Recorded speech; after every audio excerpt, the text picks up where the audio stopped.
പുത്തനൊടുപ്പും പുസ്തക സഞ്ചയവുമായി നമ്മുടെ കുട്ടികൾ പുതിയ ക്ലാസുകളിലെത്തി.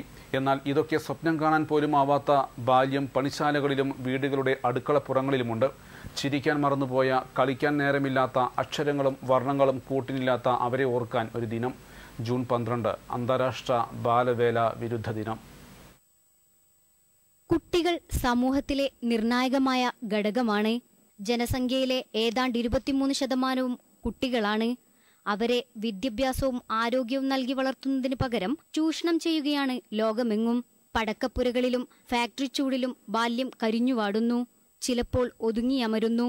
പാടങ്ങളിലും എസ്റ്റേറ്റുകളിലും കന്നുകാലികളെപ്പോലെ അവർ അടിമപ്പണി ചെയ്യുന്നു. സ്കൂളിൽ പഠിക്കുന്ന പ്രായത്തിലുള്ള 5-നും 17-നും ഇടക്ക് പ്രായമുള്ള 24.6 കോടിയിലേറെ കുട്ടികൾ കുടുംബം പോറ്റാനും സ്വയം ജീവിക്കാനും പണിയെടുക്കുന്നു, കഠിനാധ്വാനം ചെയ്യുന്നു എന്നാണ് കണക്ക്. ലോകത്തിൽ 6-ൽ 1 കുട്ടി വീതം തൊഴിലാളിയാണ്. ബാല്യം വിടും മുമ്പേ മുതിർന്നവരെ പോലെ പണിയെടുത്ത് ജീവിക്കാനാണവരുടെ വിധി. ബാലവേശ്യകളായി കഴിയുന്ന പെൺകുട്ടികൾ വേറെയുമുണ്ട്.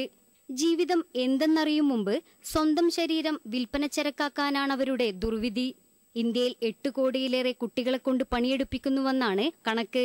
ഒരു നേരത്തെ അന്നത്തിനും ദാരിദ്ര്യത്തിൽ മുങ്ങിത്താഴുന്ന കുടുംബത്തിന് കൈത്താങ്ങാകാനും സ്വപ്നങ്ങളും സന്തോഷങ്ങളും അവകാശങ്ങളും പണയപ്പെടുത്തുകയാണ് ഈ രാഷ്ട്രത്തിന്റെ ഭാവി വാഗ്ദാനങ്ങൾ.